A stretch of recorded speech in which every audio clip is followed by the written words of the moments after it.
bien bonjour à tous et bienvenue pour cette troisième vidéo, donc une série de vidéos dans lesquelles nous essayons d'apporter un regard biblique et spirituel sur les situations de crise que nous traversons.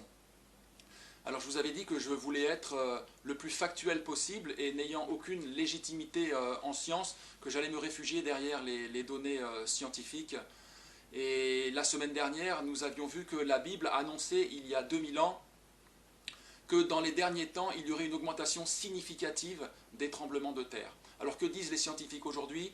Que depuis environ 2004, il y a une augmentation significative des tremblements de terre. Et vous savez, ces vidéos, vous allez peut-être les découvrir dans un mois, dans 6 mois, ou dans un an, ou deux, et elles seront toujours valables. Vous pourrez en faire des mises à jour, des updates, comme on dit, régulièrement. Et la semaine dernière, quand je préparais la vidéo sur les tremblements de terre, il y a eu au même moment un documentaire, un reportage qui est passé sur Arte et qui s'intitulait « Tsunami, une menace planétaire ». Et je vais vous mettre le lien de cette vidéo, de ce documentaire, en dessous de la vidéo. Nous sommes dans un temps de confinement. Si vous avez 52 minutes à tuer, allez voir ce documentaire parce qu'il est vraiment incroyable. C'est vrai que la semaine dernière, j'ai oublié de parler des tsunamis, parce que quand on parle de tremblement de terre, on parle nécessairement aussi de tsunami.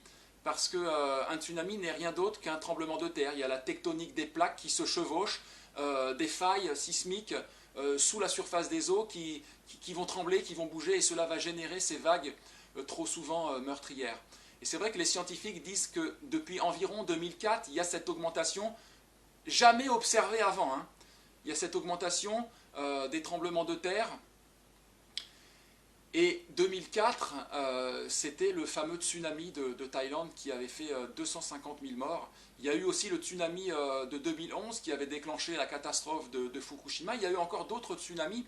Et dans ce reportage sur Arte, ce qui est surprenant, en tout cas moi je ne le savais pas, vous le saviez sans doute, mais c'est que la Méditerranée aussi est menacée. C'est pour ça certainement qu'il y a d'ailleurs le centre sismique euro-méditerranéen, mais la Méditerranée est menacée. Il n'y a pas que la Méditerranée, la Californie, le Japon encore. Enfin, allez voir ce reportage, c'est vraiment édifiant.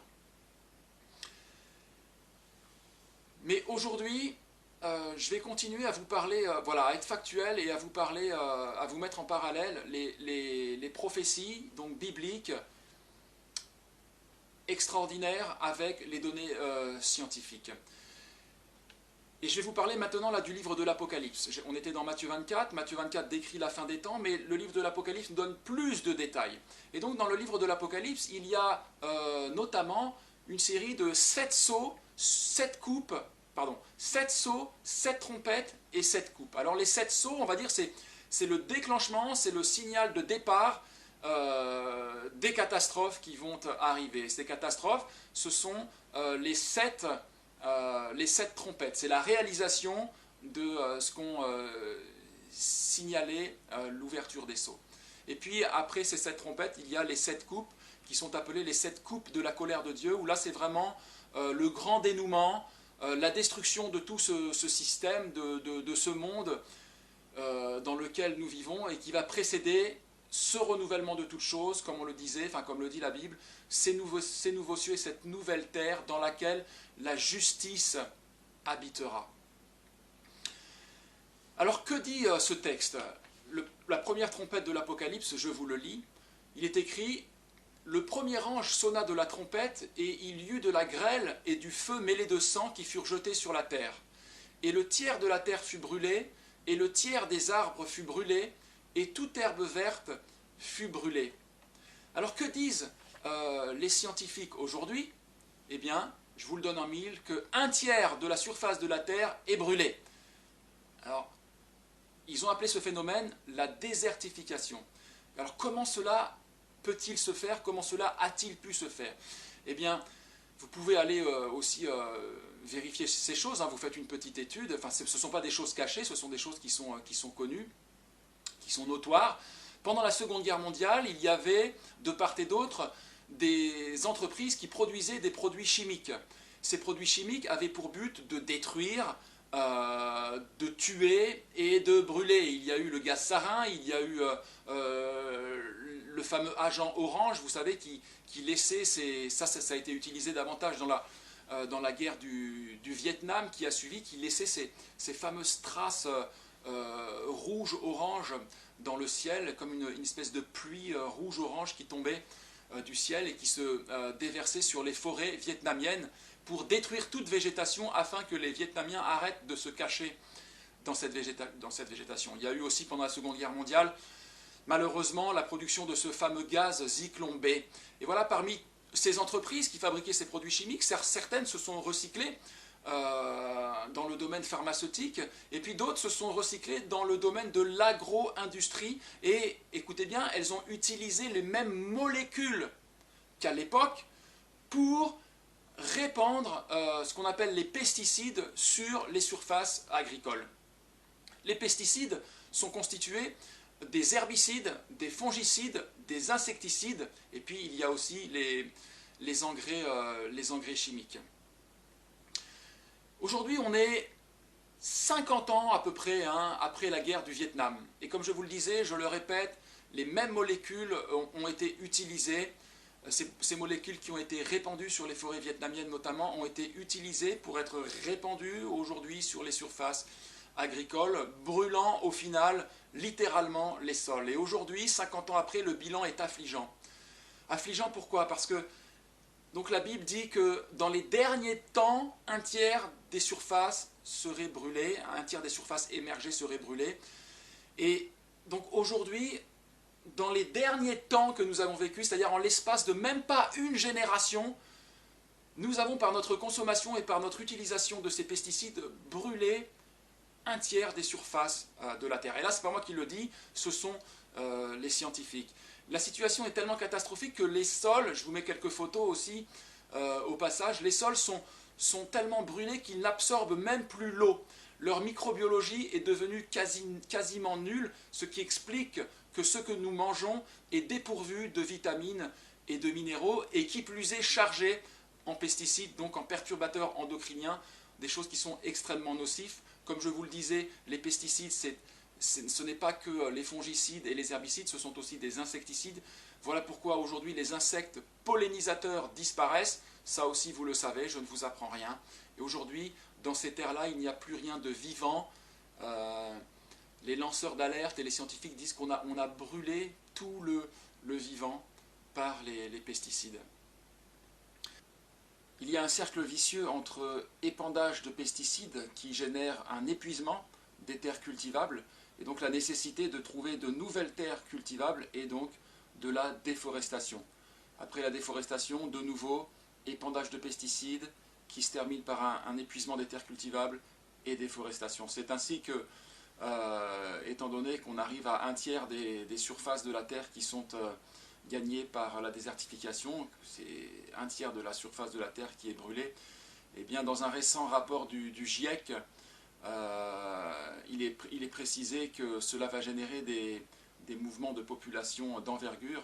Il parle d'ici 2050 de déplacement de population atteignant un chiffre de 50 millions de personnes. Ce qui est très intéressant, c'est que quand on lit ce passage d'Apocalypse au chapitre 8, verset 7, c'est assez énigmatique quand même, parce que Jean, l'apôtre Jean, auquel Jésus, le Christ, donc révèle le livre de l'Apocalypse, il dit qu'il y eut comme de la grêle et du feu mêlés de sang. Il faut bien comprendre que lorsque Jean décrit ce qu'il voit, il doit décrire des choses qui n'existent pas de son époque, avec le vocabulaire qui existe à son époque. Et c'est pour ça que voilà, il voit comme une grêle mêlée de feu, de la grêle et du feu mêlés de sang, et ça nous fait vraiment penser à ces épandages qui sont là pour tuer. La grêle, on sait que quand elle se répand sur les surfaces agricoles, eh bien, elle détruit tout. Elle détruit tout. Et malheureusement, il arrive qu'il y a des années avec des averses de grêle très violentes où les producteurs eh bien, voient toute leur production décimée. Et puis ce feu mêlé de sang, combien, avec ces mêmes molécules utilisées pendant la guerre, pendant les guerres, et puis aujourd'hui pour l'épandage, je vous parlais de cet agent orange, je vous mets là des images, combien ça nous fait penser à ce feu mêlé de sang avec ces couleurs là orange et rouge. Et voilà, ça fait un peu froid dans le dos. Et ces images-là nous aident à comprendre ce que Jean pouvait vouloir dire. Et notez aussi au passage que Jean, donc quand il voit ces révélations que lui apporte Jésus, il cite un tiers. C'est un chiffre qui est quand même précis, quoi. C'était il y a 2000 ans. Et aujourd'hui, les scientifiques disent le même chiffre. C'est incroyable, c'est hallucinant. Quand j'ai vu ça la première fois, je dis mais c'est pas possible. C'était écrit dans la Bible. Et je vous le lis là. Vous allez aller voir, je vous en prie, le reportage de Yann Arthus Bertrand que je mets en dessous, qui s'intitule « La désertification ». Ce reportage, il fait 6 minutes. Mais je vous lis pour dire que ce chiffre-là est cité. Donc je cite Yann Arthus Bertrand qui dit « Contrairement à ce que l'on pourrait croire, la désertification n'est pas l'avancée du désert, ni le déplacement naturel des dunes de sable. C'est l'épuisement des terres cultivables sous l'effet de l'activité humaine et des changements climatiques. Ce n'est pas un processus naturel, c'est la conséquence des actions de l'homme. Aujourd'hui, et là écoutez bien, un tiers des surfaces émergées est menacé par la désertification. Chaque année dans le monde, 12 millions d'hectares de terres cultivables disparaissent dans le monde. C'est l'équivalent de toute la superficie du Bénin ou de la Bulgarie. La désertification n'affecte pas seulement l'Afrique, elle touche les zones arides de toutes les latitudes et de tous les continents, la Chine, l'Inde, les États-Unis, l'Australie, 13 pays d'Europe dont l'Espagne. Au total, 110 pays sont touchés. Et là, c'est moi qui rajoute que l'ONU reconnaît 197 pays dans le monde. Alors je vous disais au départ qu'on pouvait faire sans arrêt des updates de ces vidéos, des mises à jour. Et cette année, qu'est-ce qu'on a eu? On a eu bien, les incendies au Brésil de la forêt amazonienne, dont le monde entier s'est ému. Et puis il y a eu aussi ces terribles incendies en Australie qui ont vu périr des milliards d'êtres vivants.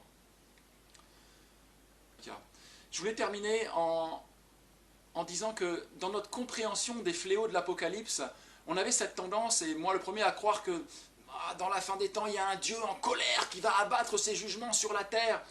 Et c'est pas complètement faux, il y a un Dieu qui est en colère contre l'injustice et contre le mépris de la terre. Il est écrit dans l'Apocalypse d'ailleurs que il est venu le temps de juger ceux qui détruisent la terre. Donc il y a effectivement il y a les 7 coupes de la colère de Dieu, elles sont appelées les coupes de la colère de Dieu, mais elles sont précédées avant par les 7 trompettes, et les 7 trompettes, on se rend compte que ce n'est pas là du tout un Dieu qui manifeste sa colère. On est dans un temps de patience de Dieu justement, qui appelle les hommes à revenir à lui, à revenir dans cette relation avec leur Créateur, à être réconciliés avec Dieu, mais on voit au contraire que c'est l'homme lui-même qui est en train de s'infliger ces fléaux. L'homme est en train de scier la branche sur laquelle il est assise. C'est quand même quelque chose d'hallucinant et de notable. Alors voilà, un tiers de la terre qui est brûlée, c'était annoncé il y a 2000 ans, ça fait partie des signes de la fin des temps, nous y sommes, nous le vivons aujourd'hui, et je vous invite à, d'ores et déjà pour la prochaine vidéo, où nous allons voir la deuxième trompette de l'Apocalypse, qui là encore va parler d'écologie, là encore je vais mettre les données scientifiques à votre disposition, ça va nous parler de l'état de la mer, et ça va nous parler de l'état et de l'extinction progressive des espèces sous-marines qui était annoncée, que l'on vit encore aujourd'hui. Donc rendez-vous pour la prochaine vidéo. Que Dieu vous bénisse.